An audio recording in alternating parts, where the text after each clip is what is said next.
smiles.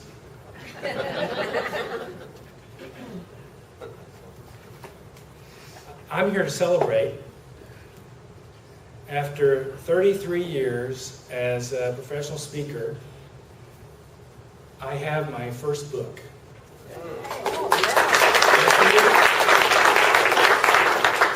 And I'm here to talk about it for the first time. And I'll be in the back of the room for the first time too with Sue and her CDs. Find the upside of the down times. Haven't we all had down times? Oh, yeah. Well, yeah. Maybe in the middle of some now. But not everybody finds the upside of those. I mean, this is an upside for me of a very long series of down times that I talk about in it. We have them in the challenges of health, in our careers, sometimes through our education and our finances, and our relationships that I covered all.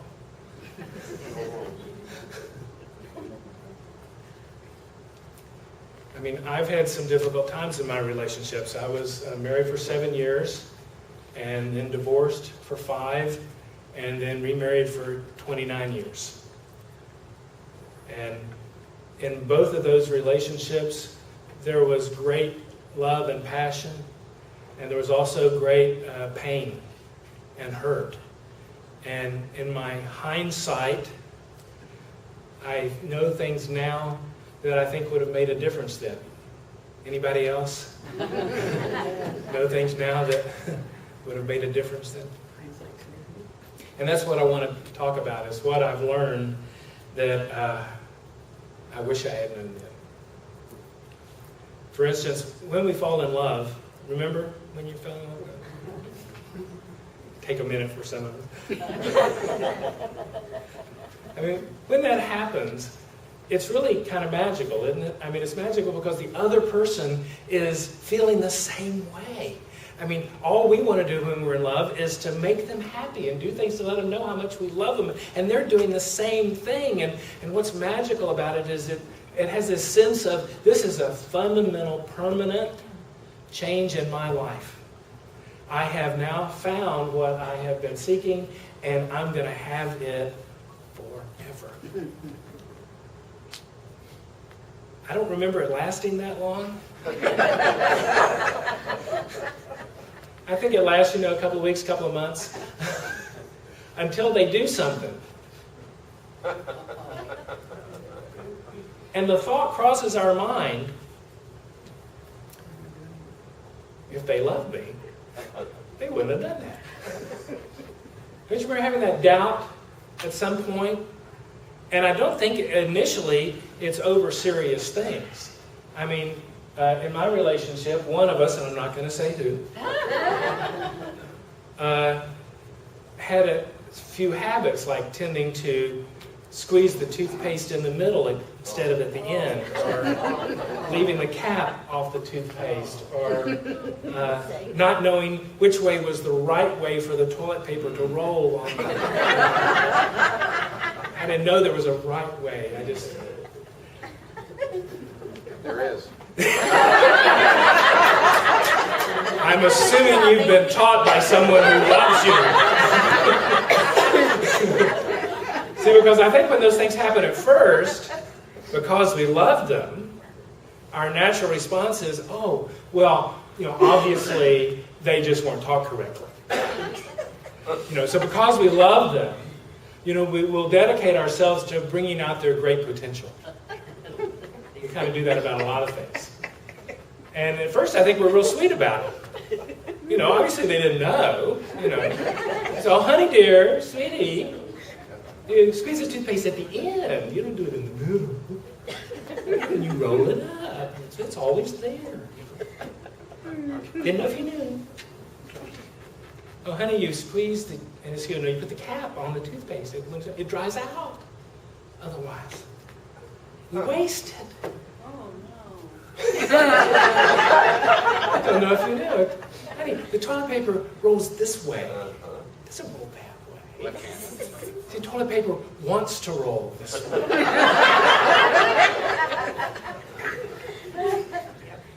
Does this sound familiar? Have you all heard this talk before? But after a while, it's like it changes. You know, the sweetness, the kind of forgiving acceptance of kind of now becomes serious.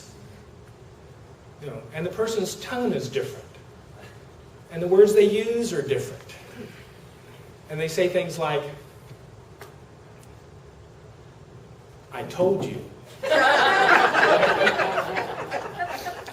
Toilet paper rolls this way. And it feels different, doesn't it? And sometimes we don't deal with what they say to us, we deal with how they're saying it. You know, like we'll get upset about that. You know, like, don't talk to me like I'm a child. And when you say that, don't you know what they're going to say? Well, if you don't act like a child, I'm going to talk to you. And does that change our behavior? No, because we have different values. You know, one person, this is starting to become a measure of how much you love me, or if you love me. And the other person is just squeezing the toothpaste in the middle. Doesn't seem to have the same meaning. And then we can get into a power struggle over whose meaning is going to control our relationship. And we get into actually feeling out of control or feeling like they're trying to control us and that we don't have choices. And it's a power struggle. And that's even predictable. There's even these stages, you know. The first is romance. And the second's a power struggle. And if you get through that, which by the way, most don't. I think 50% of the people who get married leave in that feeling unloved. And evidence of it. I had a client come to me in counseling once and she had this book. And what is that? It's the list of all the things my husband's done. Well, what do you mean? Well, like in May 1984, he left his socks on the floor. I told him. And like, there's a whole diary of all this. And I said, well, what are you doing this? Why are you keeping this? She said, well, when I get divorced, I'll have the evidence.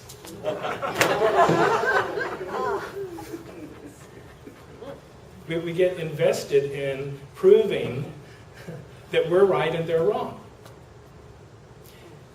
And that becomes that power struggle. And I think even of the people who stay married, I think 50% of them kind of give up. They never end the struggle. They didn't get prepared. You know, I think one of the reasons people are so happy at a wedding is they're so unconscious about what's happening. I mean, isn't it inevitable that if you're with someone long enough that you're going to have some conflicts? I mean, I don't think any of us know how to love perfectly. And when you get two people who don't, then there's going to be some places where they're going to not feel loved. And that's painful. I think that's the most painful thing we experience, is not feeling loved by the people we love. And we want to prove it to them that they don't love us. Listen, this is not something you want to successfully prove to somebody. It's not the direction you want things to go. You don't want to prove to them. I mean, you don't want them to go, oh, you're right. I thought I did, but I guess I don't. I don't know what happened. It's like somehow we get, just trapped in our own beliefs that block us down the direction that isn't working. And, it can go into more serious things in a way. I mean, in our shower, we have this knob you pull, it turns the water on, and hot and cold, and a little button you push that sends the water up through the shower down into the tub. And I, like any normal person, like the water to come through the shower. And I put my hand in and feel the temperature. When it gets right, I get in. Now I turn it off. Claire, when she would come, she, for some reason, thought the water should come down in the tub, so she would lean in You know, to feel the water coming down from the faucet. Where's the water coming from? The shower. Hits her in the head. Rob, what did you do? You lost the shower. Well, stupid, don't put your hand. See, we call them names.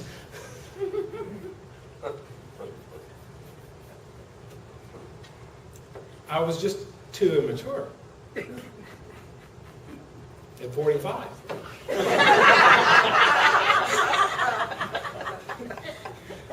At 50. Too immature. To just be curious about why they think differently than I do. And what does it mean to them?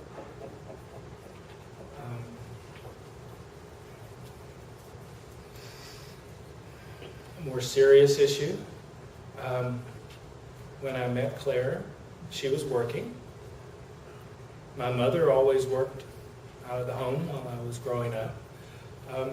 My first wife worked. What's my belief about wives? Wives work. It wasn't a checklist. It's just what happened. You know, wives work. Now, I did have the information that when she was married before, Clara did not work outside the home. And I did have the information that her mother, through a number of marriages, never worked outside the home. But she worked. And so we got married. And then she lost her job, which is sad and disappointing, and that happened. And she was around the house for a few months, and that's okay, you got to adjust to these things. And she was around the house a couple more months, and that was not quite as okay. And I'm kind of like, so, when you gonna get out there and get that job? And she was like, why? I'm like, what do you mean, why? And she said, well, I'm married, I don't have to work. And I'm going, there's a little internal explosion of conflicting paradigms and models and I realized at that moment that I had a decision to make, because I did have an assumption about wives. They work, and this one wasn't, and proud of it, and wasn't intending to, and that seemed like a pretty major difference. And I had a realization that's been a profound one for me in many areas. I'd like to share that with you. I realized that there's a difference between a preference and a requirement. Okay? See, a requirement, by definition, is not debatable. It's not negotiable. It's a requirement. Either this is agreed to, or the relationship changes. It's a requirement. By definition, everything that is not a requirement is not required. It could be a preference, but you don't go to war over preferences. And frankly, you don't even have to go to war over requirements. I mean, they're either met or they're not met. And if they are, great. If they're not, the relationship changes. We tend, when we're in love, not to deal with those things. Not very romantic. I require, in a lot of areas, and I've written some down: sex, money, religion, children, family, friends, work.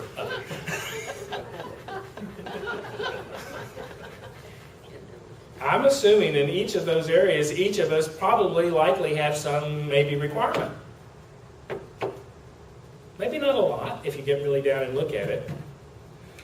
But, you know, you start out by making a list of all the things you want in a relationship, not with the person you're with, but in a relationship. And then you look at which of those are like not negotiable, not debatable. If I don't have this, I'm not there. Which will probably be small. And hopefully, you discuss that before you marry. Might be too late for most of you. I don't know. But it still could be a clarification. And for you, it helped me enormously eliminate a lot of things that were upsetting to me that I wasn't getting agreement about, when I realized they were preferences, not requirements. So I realized it was not a requirement of mine. I made the decision that it was not a requirement of mine that my wife had to work. Now it's not like she made me do it. Okay? I made the decision. Now, I did have a preference. But I let her know that it was important to me that she be happy and that I would be responsible. And I'm not holding it against her because it's not a requirement. I mean, you don't do that kind of stuff when you're clear about the distinction between a requirement and a preference. And about the shower thing, what I learned is that she had in her belief that when the shower hit her in the head, I didn't love her. Now, when you know these beliefs about a person, you can actually use them for your benefit. Because I learned that when I just took the moment to just push the plunger in so the water went down into the tub, and she stuck her hand in and felt the water hit her hand, she felt love. Every time. Which is how I want her to feel. Because she does nice things when she's feeling it. I mean, is that your purpose, to have the person feel loved? And maybe that might be more important in the long run of things than getting your way about a preference rather than a requirement. Does that make sense? Now, I think it's probably, anybody having the thought it's easier said than done? Well, you're right. I got a whole chapter about that. Because it's easier done than not done. Okay? We go through a lot of pain I think we could avoid. And I came to a certain realization. I'd like you to try this one. You may have heard me say this before because that's so important to me. I realized that there were times that she did not feel love for me. And I realized that those times were happening when she, in some way, was feeling hurt or angry, and essentially not feeling that I loved her. Okay? Which was not true, ever. I loved her. I just didn't always know exactly the thing to do fast enough. And a lot of times I didn't even know that I wasn't doing something until after she was already angry at me for not doing it, because if I loved her, I would have known.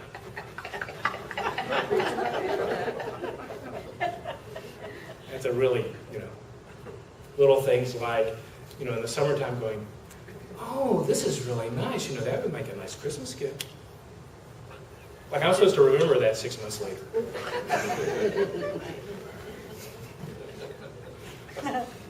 So what helped me is I decided that there were times when she loved me and knew it.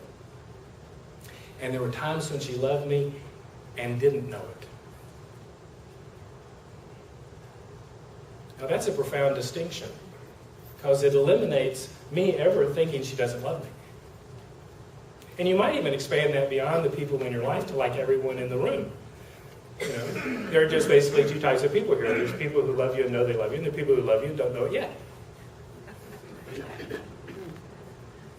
And it's not egotistical. It's not like because you're some wonderful, amazing being, which you are.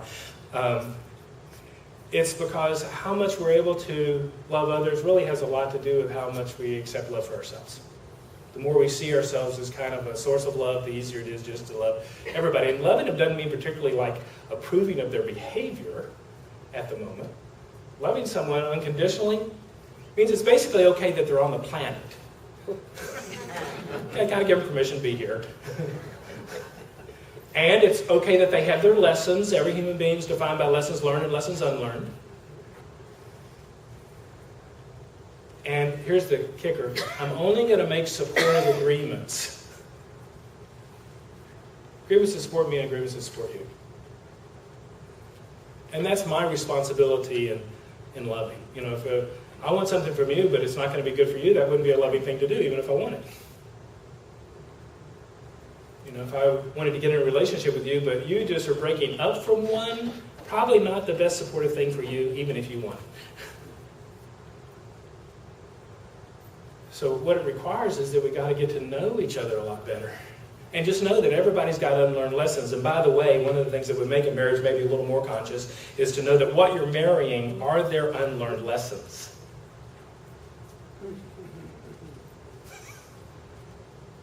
Ooh, everybody. And so you got to be kind of willing to sign up for those. And that means it's helpful to not just know who you're attracted to, but to know who you want to commit to. Those are two different things. I mean, attraction we don't make a decision about. You either are or you aren't. I mean, just imagine in front of you some bowls of different flavored ice cream.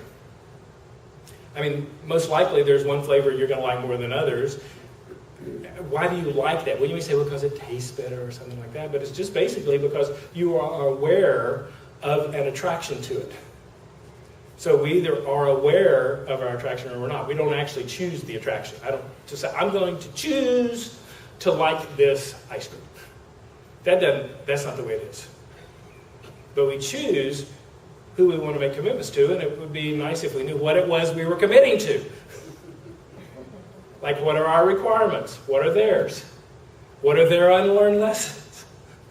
What are ours? And what to do about it. A couple of points. Accept that your expectations of others are not right or wrong. They are agreements you want people to make with you. And when you're in frustration and difficulty in a relationship, it's basically because you don't have an agreement that's working for you or for them. Preference or requirement. Ask yourself which of these expectations are preferences and which are fundamental requirements. Do not go to war over preferences. Please leave here with a clarification about that. If it's a requirement, then the person needs to change the behavior or you change the relationship. Just the responsible thing to do. And communicate. Quicker, faster, sooner. Sometimes we don't know what to communicate. Sometimes we're upset before we even knew we were upset. Keeping a journal is one of the best ways to increase your awareness of you. And I guarantee you, when you keep a journal and write down what you're thinking, and when you come back and read it, you probably aren't going to communicate that way.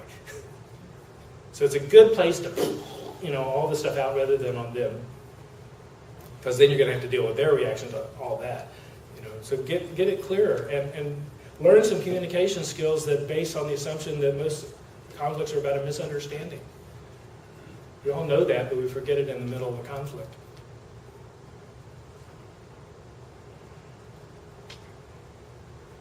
And it's all easier said than done.